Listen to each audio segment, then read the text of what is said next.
He left me at the hospital to celebrate his birthday with his mistress. You understand, right? He said casually. This was planned way before you fell down the stairs. The doctor raised an eyebrow. Accident? He whispered. That's funny, because the neighbors heard screaming. I stared blankly. When he returned with cupcake frosting on his shirt, I said loudly, "Everyone say hi to the man who left his pregnant wife in labor for cake." The room fell silent. My name's Claire Whitmore, and until everything fell apart, I thought my life was pretty normal. I lived in Asheville, North Carolina, small enough to feel cozy, big enough that you could still find a decent coffee at 2 in the afternoon. I worked from home as a freelance graphic designer, mostly making logos and websites for local businesses. My husband, Mason, ran a car dealership just outside of town. He was one of those guys who could sell a pen to a writer. We'd been married for almost 7 years. We weren't the fairy tale kind of couple. There were cracks, sure. Little things, arguments that went unresolved, long silences after dinner, weekends spent apart under the excuse of needing space. But isn't that marriage after a while? That's what I kept telling myself anyway. When I found out I was pregnant last November, I thought it was a sign. A fresh start. A reason to work harder, love deeper, fight less. Looking back now, I realize I was the only one fighting. The morning it all started, I woke up alone. Mason had left early, claiming he had a meeting downtown. He barely said goodbye. Just a quick pat on the bed and the scent of his cologne lingering in the room. I made myself a small breakfast, toast and strawberries, then decided to surprise Mason by baking his favorite cake. Red velvet from scratch. He hated store-bought stuff. Said it tasted like chemical sadness.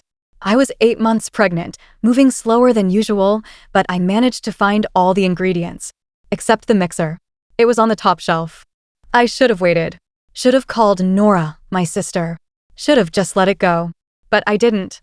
I stretched. My fingers brushed the box. I stood on my tiptoes, bad idea, and the next thing I knew, my heel caught something slick on the floor. Probably Baxter's water dish. I slipped. I screamed. And I tumbled down the stairs. The hospital lights were too bright. Everything smelled sharp and clean, like they were trying to scrub away the pain. The nurses moved quickly, strapping monitors to my belly, inserting in 4 into my arm, talking in calm voices that didn't match the panic I felt. "Baby's strong," the nurse said, glancing at the screen. "You're lucky." Lucky. Right. They decided to keep me overnight. Said they wanted to monitor the baby for contractions just to be safe. I called Mason 5 times. Straight to voicemail every time. By the time he strolled into my room, it was dark outside. He was wearing jeans and a blazer like he'd come straight from work, but he didn't look worried. If anything, he looked annoyed. "Hey," he said, tossing his keys onto the little tray table. "So, what's the deal?" "The deal?" I said, my voice hoarse. "I fell down the stairs, Mason. I could have lost the baby." He nodded, shoving his hands into his pockets. "Yeah, that SCK's. Listen, you understand, right? This was planned way before you fell down the stairs." I stared at him, not following. "My birthday party," he said, like I was slow. "At Stonebridge. Brielle's hosting it. Everyone's already there. I mean, I just swung by to check on you, but I should probably get going. They're waiting." I opened my mouth, but nothing came out. The doctor standing by the door raised an eyebrow at Mason. Then he leaned toward me, voice low. "Accident? That's funny. Neighbors heard screaming." I blinked at him, confused. Screaming? But before I could process it, Mason clapped his hands together. "Okay, cool. Text me if anything changes, yeah?" And just like that, he left. He came back 2 hours later, reeking of bourbon. His shirt untucked. Pink cupcake frosting smeared across his chest like a scarlet letter. I stared at him, my heart pounding in my ears. Without thinking, I raised my voice, loud enough to make the nurse, the doctor, and the poor elderly man in the next bed freeze. "Everyone say hi to the man who left his pregnant wife in labor for cake." Mason froze, eyes darting around like a cornered animal. The nurse gave him a disgusted look and turned away. The doctor just shook his head and scribbled something on his clipboard. Mason tried to laugh it off. "Come on, Claire. Don't be dramatic. It's just a party." He left again 15 minutes later. Didn't even stay the night. It was a week later when I found the emails. I wasn't looking for them. I was trying to find a client's invoice on our shared laptop when an email popped up. "Happy birthday, baby Redheart." Curiosity. Stupidity. Gut instinct. Whatever it was, I clicked. There she was. Brielle Sutton. Sales manager. 27. Blonde. Instagram perfect. There were hundreds of messages. Photos of them on little trips. Plans for weekends away. And then one email with an ultrasound picture. Due in August. My hands shook so hard I almost dropped the laptop.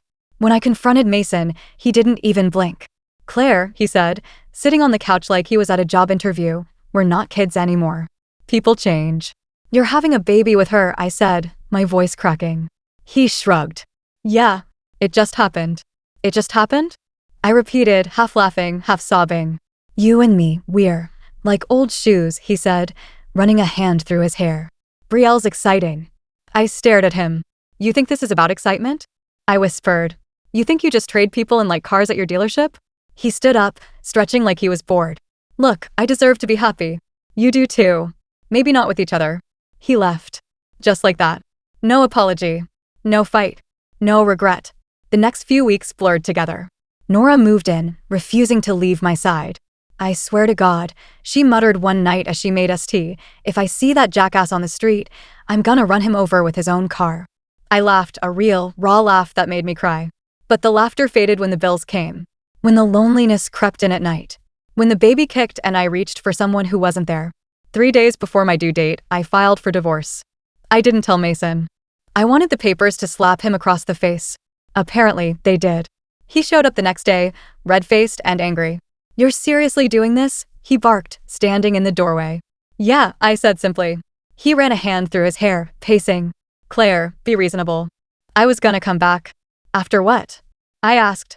After she had the baby? After you got bored. He opened his mouth, but no words came out. Get out, Mason, I said quietly. Just get out. Mason stood there for a minute longer, his jaw tightening like he wanted to say something else, but for once in his life, he stayed quiet. He turned and left, slamming the door behind him so hard that a picture frame rattled on the wall.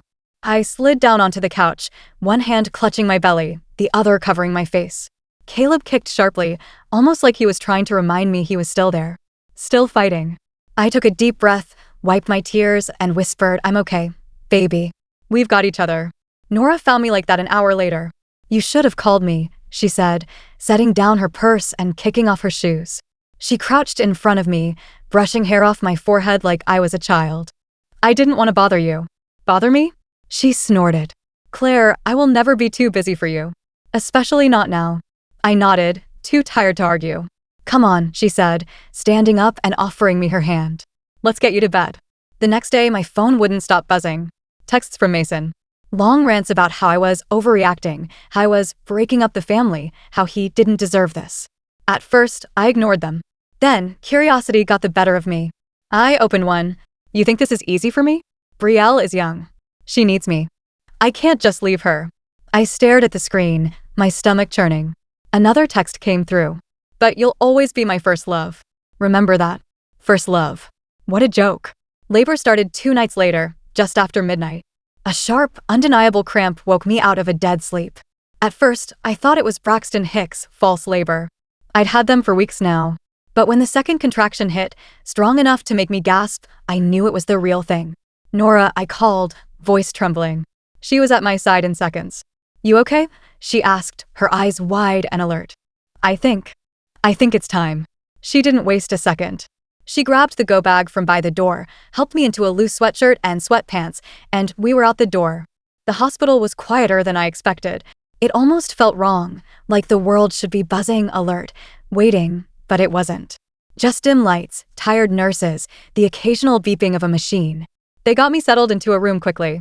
Nora never left my side, holding my hand through every contraction, murmuring encouragements. Mason never showed. I didn't even bother calling him. I figured if he cared, he'd be here. Hours blurred into each other, pain, breathing, pushing, until finally, a tiny cry pierced the air. The moment they placed Caleb on my chest, all the noise, all the hurt, all the anger melted away. He was perfect. Small and pink and screaming his little lungs out. Hi, baby, I whispered, tears blurring my vision. Hi, Caleb. Nora was crying, too, wiping her face with the sleeve of her hoodie. You did it, she whispered. You're amazing. 2 days later, after Caleb and I were discharged, Mason finally called. I let it ring 3 times before answering. Hey, he said casually like we were old friends catching up. So, heard you had the baby. I stared at the wall. Yeah, 2 days ago. Right. Cool, cool. He cleared his throat. Boy or girl? I bit my tongue so hard I tasted blood. Boy, I said. Nice. Congrats. There was an awkward silence. So, he said finally, I was thinking I could swing by sometime. Meet him. Now's not a good time, I said flatly. Claire, come on. Don't be like that. Like what, Mason? Like a woman who just gave birth alone while her husband partied with his mistress. He sighed, that dramatic, put upon sigh he used to use when I asked him to take the trash out. You're not making this easy. I laughed, a short, bitter sound. Good. It's not supposed to be easy. I hung up. A week later, the legal papers came through. Mason had finally responded. He wanted shared custody. Nora was pacing my living room, baby Caleb sleeping in a bassinet nearby. He wants what? She said, hands on her hips. Shared custody, I repeated, reading the words again like they might change if I looked long enough. She shook her head. He abandons you in the hospital, leaves you for another woman, and still thinks he's entitled to be Dad of the Year. I rubbed my temples. Legally, he is his father. Legally, she scoffed. Morally, he's a garbage fire. We ended up hiring a lawyer, an older man named Arthur Hale, recommended by a friend of Nora's. He wore tweed jackets and smelled like old books, but he was sharp as a tack. Tell me everything, he said during our first meeting, steepling his fingers. I did. I told him about the fall, the party, the emails, the pregnancy, the abandonment. Arthur's mouth set into a thin, grim line. I'll fight for sole custody, he said. And we'll go after him for spousal support too. You deserve it. The court battle was uglier than I expected. Mason showed up in a tailored suit, holding Brielle's hand like she was some prize. She was heavily pregnant now, waddling in kitten heels, batting her lashes at the judge like a reality TV star. Mason's lawyer tried to paint me as unstable, claimed I was emotional, unreliable, vindictive. Arthur shredded them. He pulled out Mason's texts, the emails, even the photos of Mason at the bar the night Caleb was born. He made it clear that Mason's priorities were himself, not his child. When Mason took the stand, he tried to charm his way through it. Smiling, laughing, acting like we were just two people who grew apart.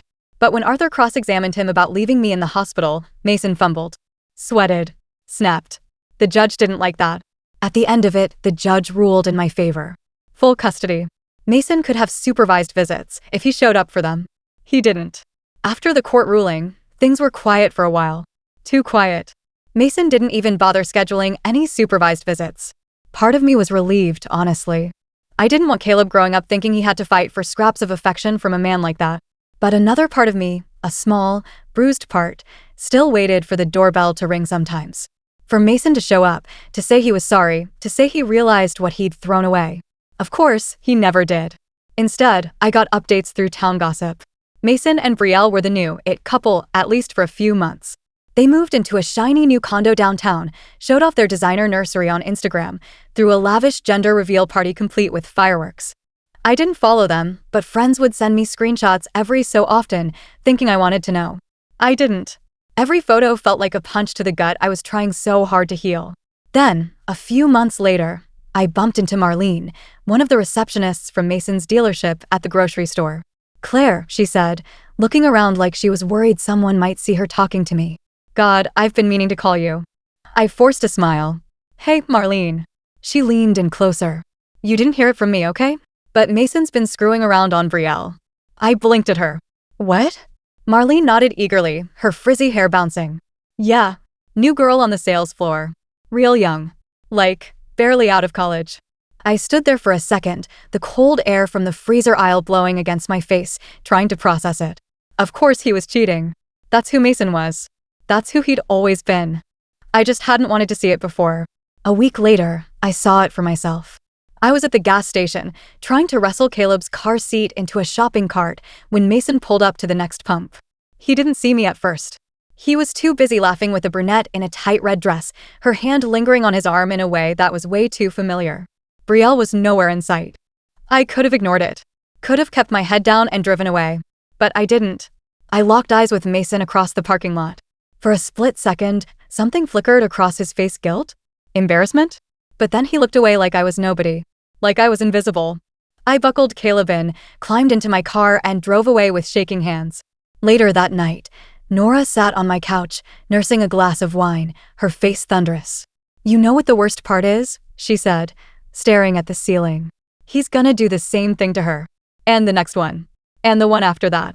I nodded, bouncing Caleb gently on my knee.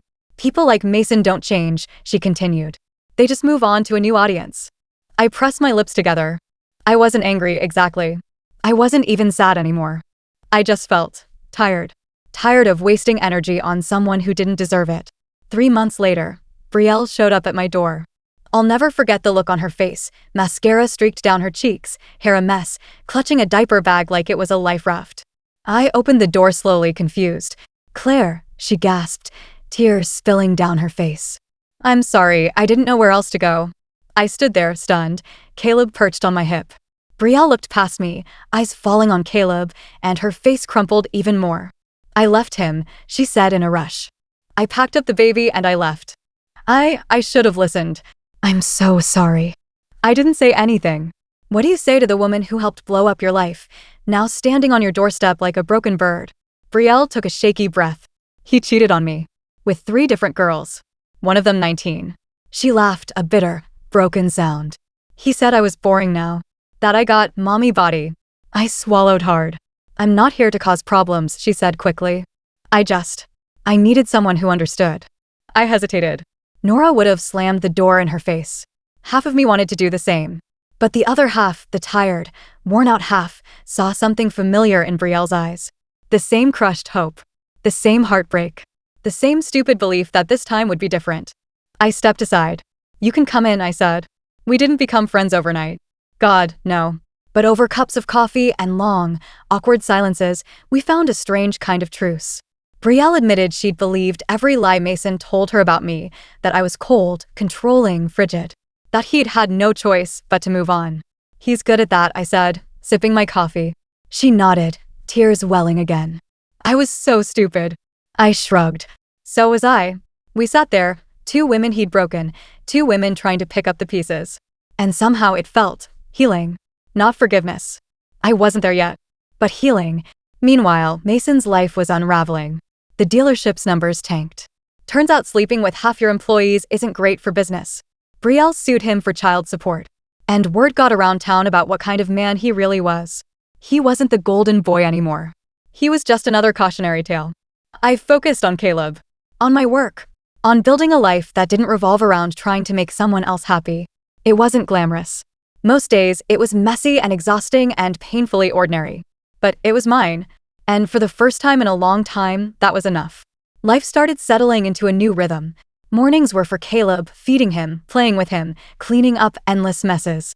Afternoons were for work. I started taking on more freelance clients, branching out from Asheville to all over the state. Small businesses, local authors, even a few musicians. I worked when Caleb napped. I worked when he played quietly with his blocks.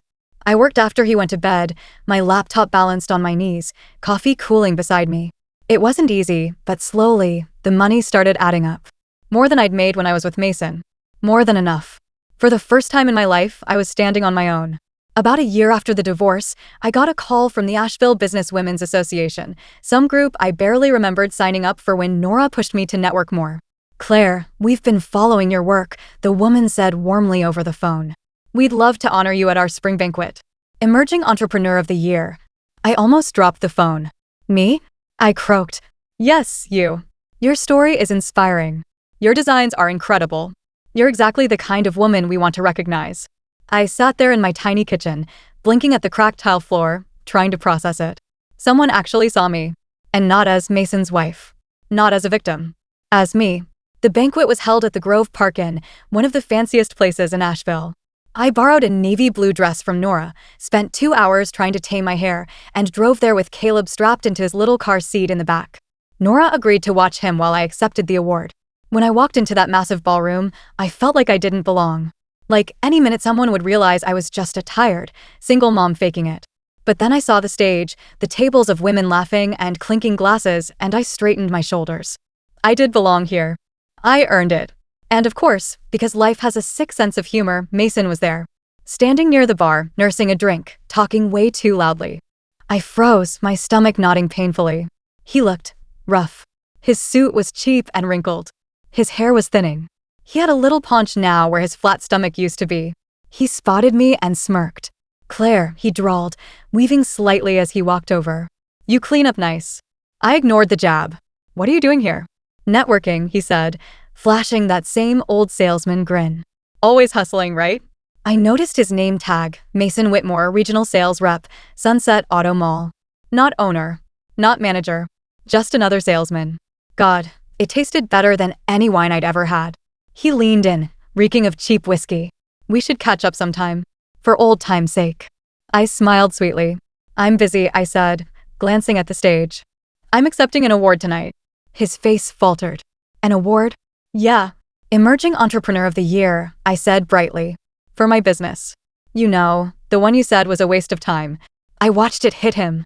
Watched the realization creep across his face that I wasn't the woman he left behind anymore. That I didn't need him. That I had built something beautiful without him. He opened his mouth, but no words came out. Anyway, I said, patting his shoulder lightly, enjoy the evening. I walked away before he could say anything else. The award ceremony was a blur. I don't even remember half of what the presenter said about me. But I remember standing on that stage, holding the glass plaque and looking out at the crowd, seeing Nora cheering, seeing Caleb clapping his tiny hands from his booster seat. I remember feeling whole. Not because I'd won, but because I'd survived. Because I'd built a life out of the wreckage Mason left behind. Because I was free. After the banquet, a few women came up to me, asking for my card, congratulating me, telling me how much they admired my story. Mason stayed at the bar, nursing his drink, sinking lower and lower into the background. I didn't look back at him when I left. Not once. A few months later, I heard Mason lost his job. Something about inappropriate behavior at work. I heard he was selling used cars now, out of a lot half the size of the one he used to own. Brielle moved to Charlotte with her son. She's doing fine. We check in sometimes, mostly to share milestones about our kids. As for me, I'm still in Asheville. Still designing. Still raising Caleb. Still living. Some nights, when Caleb is asleep and the house is quiet, I think about everything that happened. About the fall down the stairs. About the hospital. About the cupcakes. About the screaming. About how much it hurt. And then I think about where I am now. And I smile. Not because Mason got what he deserved, but because I finally got what I deserved. Peace. Freedom. A new beginning. And that, my friend, is the best revenge of all.